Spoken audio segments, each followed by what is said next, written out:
வெறுமனே அறிக்கை விட்டு போற கட்சி இல்ல. தமிழ்நாட்டுல ஒரு கட்சி தான்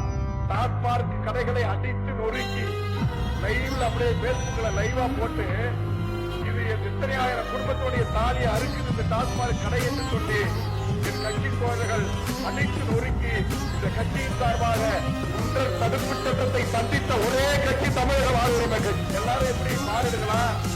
எப்படி பக்கத்துல சைனீஸ் கடை நடத்தலாம், எப்படி பார்வை மாமூல் வாங்கலாம் அப்படின்னு சிந்திக்கிற அரசியல் கட்சிகளுக்கு மத்தியில் என் கட்சி என் தலைமையை ஏற்றுக்கொண்டு வந்த தம்பிமார்கள் இன்று கூட அந்த குண்டர் வழக்கை சந்தித்து சிறைக்கு சென்ற தயாநிதி என்கிற என் கட்சியுடைய ஒன்றிய செயலாளர் இன்றைக்கு 50,000 ஓட்டுகள் பெறுகின்ற